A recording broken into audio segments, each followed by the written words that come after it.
share his experience is Dr. Patel. Dr. Patel is in digestive healthcare and practice here in Raleigh. He trained in London. I guess you trained in London and UVA. Is that right? Trained two residencies. And then went to the University of Iowa for GI training, including advanced endoscopy training. He was on faculty at MUSC for a number of years before coming to Raleigh to digestive healthcare. He started the EUS program at Rex Hospital and is an adjunct faculty at UNC. He's also past president of the North Carolina GI Society and still remains really involved in that organization as well. And so we're really excited to have him share his thoughts with us today. Thanks, Ziad. So one important thing is just remember this whole thing is about you. So you know, it's a really good program. I think it's a really good idea to kind of give different perspectives because it's your future, it's your career, and it's your life, it's your family, it's where you're going to end up in 10, 20, 30 years time. And trust me, it goes pretty quick. So getting as much information as you can from all the speakers, from other colleagues is really important. So please don't hesitate to ask any questions at all, especially when we do the panel session.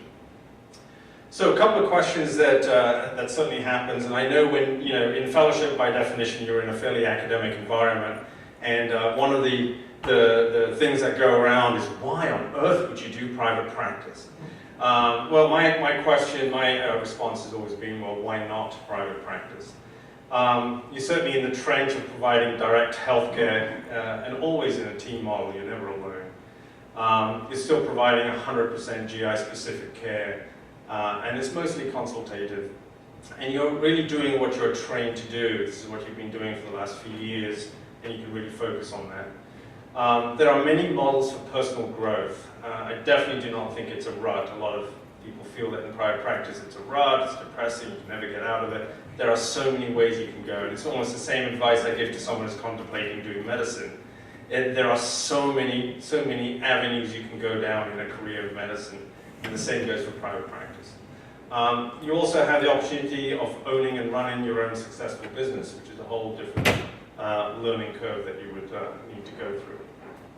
So there are several options in private practice, and this is something I really want you to understand about some of the basics of it. There's a solo practice where you're in practice alone. This is certainly a much rarer breed nowadays, and people in solo practice really are the extreme of independence. They really run their show, it's their office, and everyone answers to them. There are certain risks now in private practice with that, contracting, networks, infrastructure, costs. If you want to put it at EMR, it's going to come on you, and basically economies of scale. Then there's a medium or smaller practice, you know, 5 to 10 people. If you join a practice like that, you still have a very big say in the business part and in leadership decisions. You generally huddle together as a board of 5 or 10 people once a month or so, and you really participate in where this practice is going. Within that group, you can choose a pathway of leadership and actually be mentored into it. You can end up being the president of that group. You can end up being a leader in that group. And some people, if they have the right skill set and energy to do it, can do it very, very quickly. That type of group is very flexible and able to make quick changes. And my group first started off as 5 people, and it's grown to 13 now, but it's still very flexible. You can make incredibly quick changes in how you do things and how you market yourselves. And you know, if you want to change the letterhead on your paperwork, you can do it overnight if you want. So it's still a very nice way of doing practice. And then there's a large practice. You know, everyone talks about the security of a big practice, 60, 70 people. Certainly has a lot of positives with it. You generally have less say in it, especially when you first start out in a practice. It's probably a longer path to being into a leadership position. And it tends to be a longer junior status. You feel a junior person for a little bit longer and maybe a little bit more indifferent. Again, it depends on each practice. They're generally more stable in today's healthcare environment, but it's really important they are led well. If you go into a big group, if they're not led well, they're not going to be as stable. Then there's multi-specialty groups. These are ones where they have neurology, internal medicine, cardiology, and it's all under one umbrella. Certainly independence is going to be variable depending on the type of practice, but one of the big positives of this is that there's security and referrals from within the system. And that's something that's important for certain areas of this country. And then the final one, which is a health system or network-owned hybrid, and you'll be hearing about that in more detail, but that's a relatively newer entity where practices are going into a health system. And again, depending on the structure and relationship with the hospital or health system, there are variable aspects from a medium to large practice. And again, a lot depends on how that practice is led and the relationship with that health system. I'll let John talk more about that. So, what are some of the considerations when you're reviewing a private practice? So the top three are, to me, the most important ones.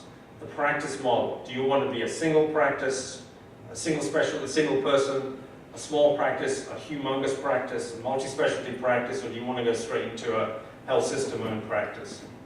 Look at your location. Location is one that, I would say that many fellows are very vulnerable to this. They'll get something in the mail saying, oh, here's $1 million if you come and stay out in Podunk Diddly-Doo land. And you will, and people get tempted with that. Think about location, it's really important. This impacts you, your family, and your future, so that's very important. And I think very, very important is the people. You've got to think about the people in your practice that you'll be joining with. You've got to understand the leadership, the culture, who your potential mentors are in that practice. And I think those things are so important. It's more important to me than a contract. Because if you are in with a group that you don't gel with in terms of philosophy and how they treat you, the contract is not as strong, is not as important. Ask about your expected role. What's your job description? What's your partnership track? A big question is, why are you being hired? What do you bring to the table? And by that, I mean, what is your value? When we take someone onto our practice, we look at them as someone who is going to be valuable to us, not someone who's just coming to work for us. And I think that's very, very important. You want to see, how are you fitting into that practice? Are you just an employee, or are you really going to be part of that group as a partner, as a future leader?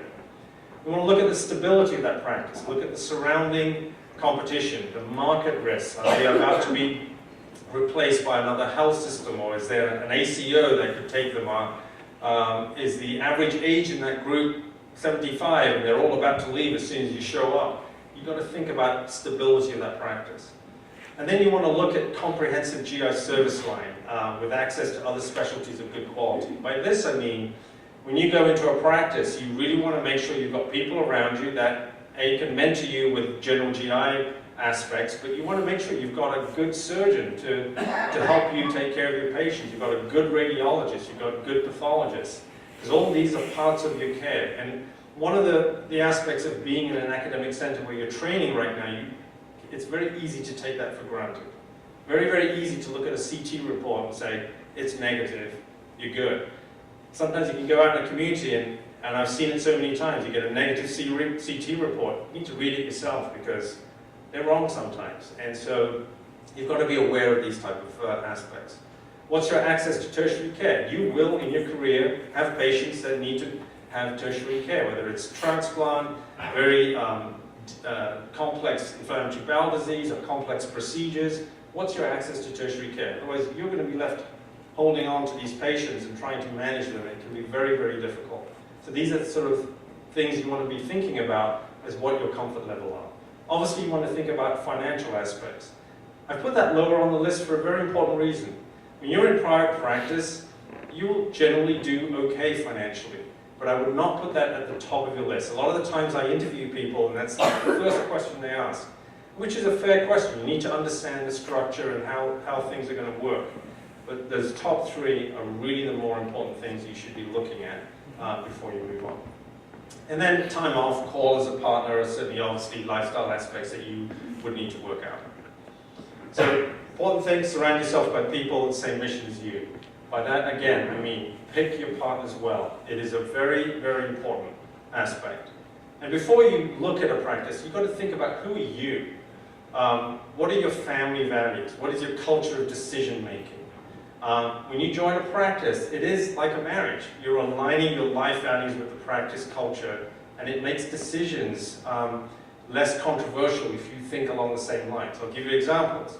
So if you absolutely go in with a very business mind and you really don't care about your employees, hiring, firing, giving them bonuses, giving them pay raises, and you just want to think about the business aspect, that's fine. That's your individual choice. But some groups may not want to do that. They want to take care of their employees. They treat them as family because they know loyalty is really important. It's really important as part of the whole patient experience, and it really helps to keep a practice thriving.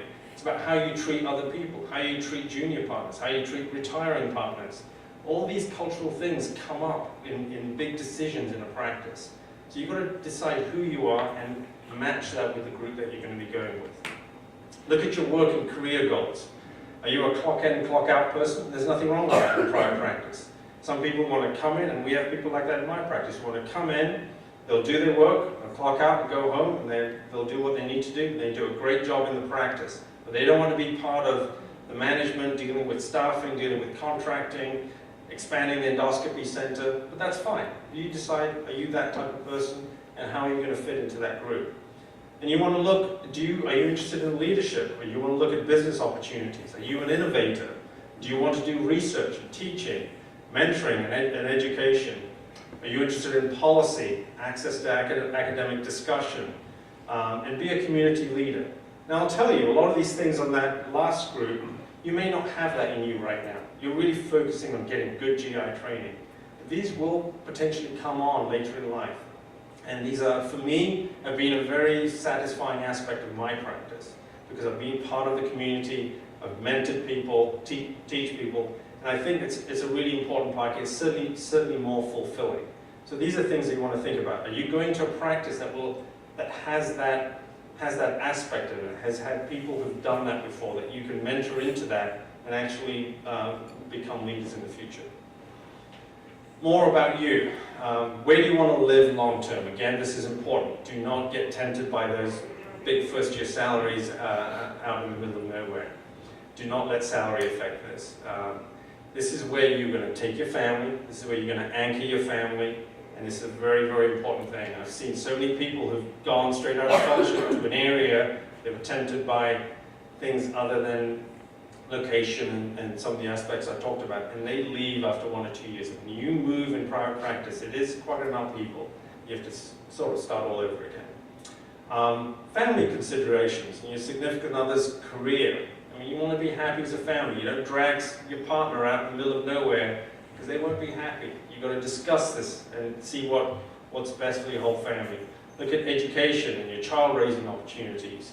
These are very, very important things. Some of you may not have children now, but it will come up. And that's a very important aspect. And then think about timing. When you go into practice, it takes about 2 or 3 years of pretty hard commitment in terms of your time to really establish yourself to become successful. So how is it in timing of where your family is right now, or your partner? Are you ready to be able to do that? You know, pretty intense 2 or 3 years to get going. And I think that's an important thing to think about. So what about skill sets? My attitude is, you always want to be thinking about bringing something to the table. That will increase your value in any practice. So when you look at endoscopy, just know the basics really well.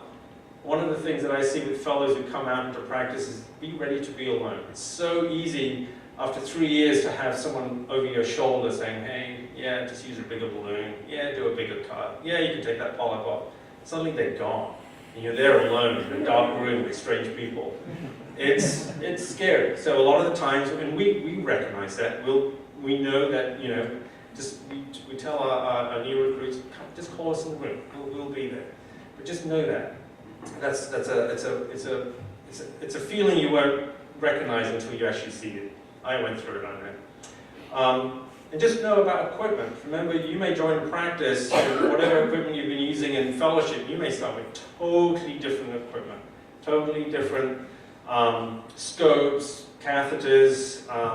So just be aware of that. Just know your equipment very well. Efficiency. Efficiency is hard. A lot of people come out and into practice and they felt very disheartened that they can't keep up with the other partners. Just know you're not at your peak. I remember being a third-year fellow thinking, I know it all. But you don't, okay? And you will get better. And that's what makes it so much fun. You will continue to improve throughout your career. That's why we're very lucky to be in this profession. And if you do advanced or higher risk endoscopy, just know your limitations. And it's okay to say, I don't want to do this, I can't do this. It's okay. It's okay to call someone into the room. And just identify who your backup people are in your practice and who your mentors are going to be. And that's how you will learn. You will continue to learn.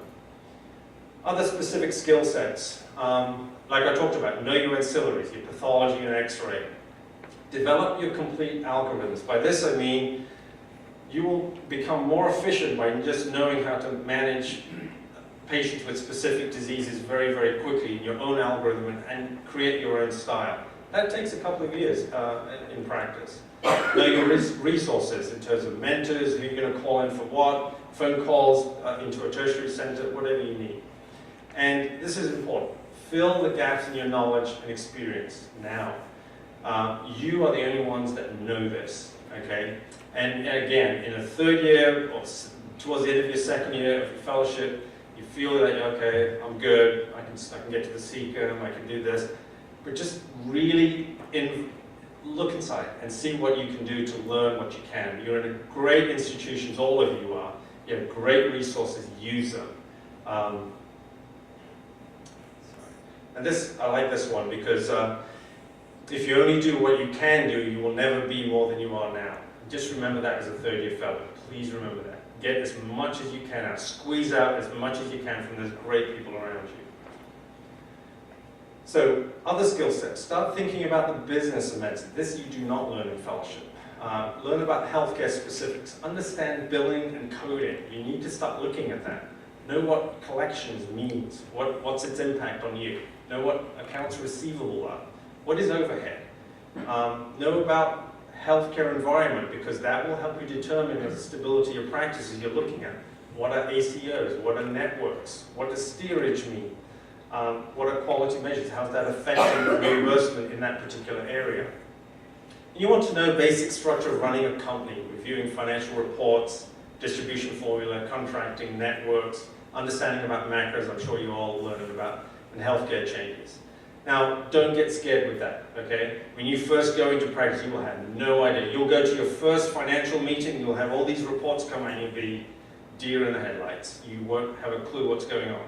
But that's why it's really important to have good mentors. People who want to recognize that and explain it to you, have open book mentality, so you learn and you can contribute. And you know, certainly in our practice, we want that. We want people to question and learn and make things better. So, but just know it's out there. Don't hide from it, because you do need to understand that in a private practice. So what is the most important predictor of success from all the people I've seen come out into practice? Be the best physician you can be. It really is. If you are the best physician you can be, you will be successful in whatever realm you do in medicine. Have good knowledge and skill, ability to listen, very important. Your patients will love you. Compassion, communicate, educate everyone around you, and lead them. So your staff, everyone from front desk, person cleaning your office, be a good person. And that is one of the best things you can do. And care for your community, your partners, and your staff. If you do this, you'll be very successful. Just another small one.